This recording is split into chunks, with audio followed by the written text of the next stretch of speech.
నమస్కారం అండి. నేను జనసేన పార్టీ 21వ వార్డు వీర మహిళనండి. నేను కాకినాడ నుంచి మాట్లాడుతున్నాను. నేను కాకినాడలో జనసేన పార్టీ కోసం నేను చాలా కష్టపడ్డాను. ఈరోజు నాకు ఒక చిన్న కష్టం వచ్చింది సార్. పవన్ కళ్యాణ్ గారు దయచేసి ఈ వీడియో మీ దగ్గరికి చేరాలని నేను ఈరోజు వీడియో చేయడం జరుగుతుంది సార్.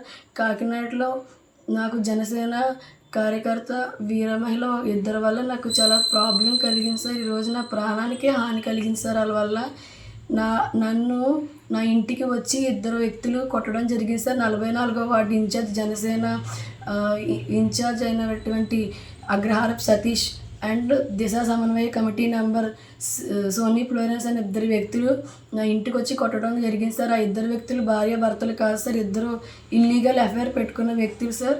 ఈ ఇంటికి కొట్టడానికి గల కారణం ఏంటంటే, నేను ఆ ఇంటికి వెళ్ళినప్పుడు 10వ వార్డు ఇన్ఛార్జ్ అయినటువంటి పాలిక్ శివ అనే వ్యక్తి వాళ్ళ ఇంట్లో ఉండడం జరిగింది సార్. ఆ ఇంట్లో ఉన్నప్పుడు నేను వెళ్ళి చూశాను సార్. అంతే. ఆ విషయం ఎక్కడైతే నేను బయట చెప్తానని చెప్పి వీళ్ళిద్దరూ కుమ్మక్కయ్యి ఇల్లీగల్ అఫైర్ పెట్టుకున్న ఇద్దరు వ్యక్తులు నా ఇంటికి వచ్చి నన్ను నా బట్టలు చింపి నా ఇష్టం వచ్చినట్టు కొట్టి ఆ అగ్రహారపు సతీష్ అన్న వ్యక్తి నన్ను బలవంతం చేశాడు సార్. వంటగదిలోకి తీసుకెళ్ళి నేను అబ్బాయిని తిరగబడ్డాను సార్. నా దగ్గర ఫుల్ ఎవిడెన్స్ ఉందని చెప్పి ఇల్లీగల్ అఫైర్ కోసం కానీ నన్ను ఇంటికి వచ్చి కొట్టిన విషయం కానీ నా దగ్గర ప్రూఫ్స్ ఉన్నాయని చెప్పి నన్ను ఆ రోజు చాలా బెదిరించారు సార్. ఎవరికి చెప్పినా మేము ఇంటికి వచ్చి కొట్టిన విషయం కానీ ఎవరికైనా చెప్పినా లేకపోతే ఆ అబ్బాయిని చూసిన విషయం వీళ్ళకి ఎవరికైనా బయట చెప్తే నన్ను చంపేస్తాను, నా పిల్లల్ని చంపేస్తానని చెప్పడం జరిగింది సార్. నన్ను చాలా విధంగా వీళ్ళు టార్చర్ చేశారు సార్. 9 గంటలకు వచ్చి ఇంట్లో 12 గంటల వరకు ఇంట్లో పెట్టి కొట్టి నా బట్టలు చింపి ఆడు నన్ను బలవంతం చేశాడు సార్. ఈ సోనీ ఫ్లోరెన్స్ అన్న అమ్మాయి నాకు 2 ఆపరేషన్లు అయితే ఆ ఆపరేషన్ల మీద తన్ని ఇష్టం వచ్చినట్టు బట్టలే చింపి కింద పడేసి ఇష్టం వచ్చినట్టు కొట్టారండి. దయచేసి వీళ్ళిద్దరి మీద కూడా మొన్న ఆ సోనీ ఫ్లోరెన్స్ అన్న ఎమ్మెల్సీ కేసు మీద ఎమ్మెల్సీ కేసు మీద బయటకు వచ్చింది సార్. నెక్స్ట్ ఇంకొచ్చి వాళ్ళ హస్బెండ్ కూడా మర్డర్ కేసులో ఉన్నారు. ఈ సతీష్ అన్న వ్యక్తి కూడా 2 మర్డర్లు చేశాడు సార్. నన్ను ఏంటంటే వీళ్ళు ఫస్ట్ బ్లాక్మెయిల్ చేస్తున్నారు సార్.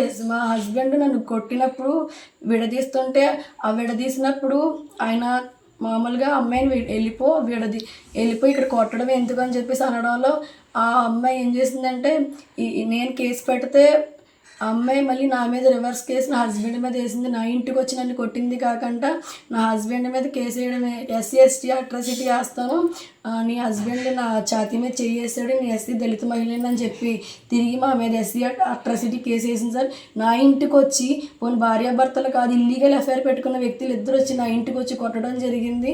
దానికి తోడు నన్ను నా పిల్లల్ని నా భర్తని చంపేస్తానని ఆల్రెడీ వాళ్ళు క్రూయల్ మైండ్ సెట్ సార్. నన్ను చంపేస్తాను, నా పిల్లల్ని చంపేస్తానని నా ఇంటికి వచ్చి నన్ను బెదిరించిందే కాకుండా వేరే వ్యక్తి ఇంటికి వెళ్ళి కూడా చెప్పడం జరిగింది సార్. వాళ్ళ ఇంట్లో ఈ ఇయర్ 1 ఇయర్ అయిపోద్ది, నెక్స్ట్ ఇయర్ అయినా సరే వాళ్ళ ఇంట్లో ఎవరో ఒక నా పిల్లల్ని చంపేస్తాను అన్నారు సార్. దయచేసి నాకు న్యాయం చేయండి సార్.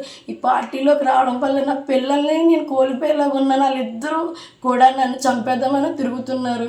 ఈ అమ్మాయి ఇప్పుడు దాకా ఎస్సీ ఎస్టీ కేసు వేస్తానని చెప్పి సీఏ గారు 25వ తారీఖున కేసు కంప్లైంట్ పెడితే ఇప్పటికి వచ్చి ఇంకా కేసు ఫైల్ చేయలేదు. ఈరోజు 1వ తారీఖు సార్. జూలై 1కి కూడా ఇంకా కేసు ఫైల్ చేయక నేను ఎస్పీ గ్రీవెన్స్కి వెళ్ళి ఎస్పీ గ్రీవెన్స్ నుంచి నేను లెటర్ తెచ్చి అక్కడ 1 టౌన్లో సబ్మిట్ చేసినా సరే నాకు ఇప్పటికి వచ్చి ఇంకా కేసు ఫైల్ చేయకుండా సీఏ గారు కూడా నీకు మీద ఎస్సీ ఎస్టీ కేసు వేస్తే నీకే ప్రాబ్లం అని చెప్పేసి ఎస్సీ గారు కానీ 1 టౌన్ సీఏ గారు అండ్ ఏఎస్సీ అని చెప్పేసి నన్ను బెదిరించడం జరిగింది సార్. కేసు ఫైల్ చేయకుండా తిరిగి ఆ అమ్మాయికి సపోర్ట్గా ఫేవర్గా మాట్లాడుతున్నారు సార్. ఆ అమ్మాయి వెనకాల కాకినాడ ఎంపీ ఉదయ్ శ్రీనివాసరావు గారు ఉన్నారంటుంది.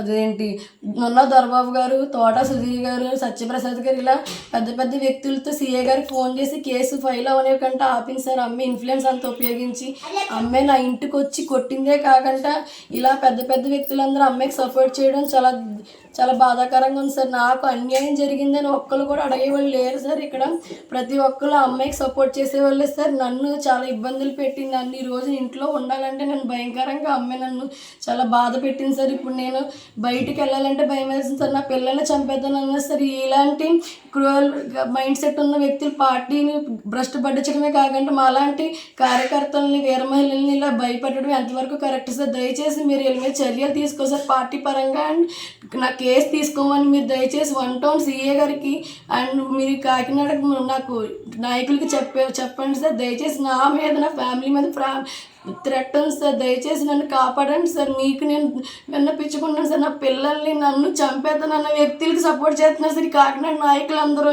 ఎందుకు సార్ అమ్మాయికి డబ్బు ఉంటే పార్టీలో అలా సపోర్ట్ చేస్తారు సార్. నా పిల్లల్ని చంపేతారన్నా సార్ ఇప్పుడు వచ్చి కేసు తీసుకోలేదు సార్. ఇప్పుడు నేను కేసుకి వెళ్ళి అప్పుడు నేను ఇప్పుడు ఈరోజు 1వ తారీఖుని ఇప్పుడు 7:30 కేసు కట్టారని అడిగితే కేసు ఇంకా కట్టలేదు సార్. ఇప్పుడు కూడా ఎందుకు సార్ అలా చేయాల్సిన పని ఏంటి సార్? దయచేసి మీరు కాకినాడ నా కేసు పట్ల మీరు రియాక్ట్ అవ్వాలి సార్. నాకు అన్యాయం జరిగేలా ఉంది సార్. నేను నా పిల్లలు చచ్చిపోతాను సార్. నాకు అన్యాయం జరిగితే ఈ అమ్మాయి నన్ను చంపేది సార్ కంపల్సరీ. ఆ అబ్బాయి నన్ను ఖచ్చితంగా చంపుతానని చెప్పి నా దగ్గర ఇచ్చేసిన దగ్గర ఫుల్ ఎవిడెన్స్ ఉంది సార్ వీళ్ళ గురించి.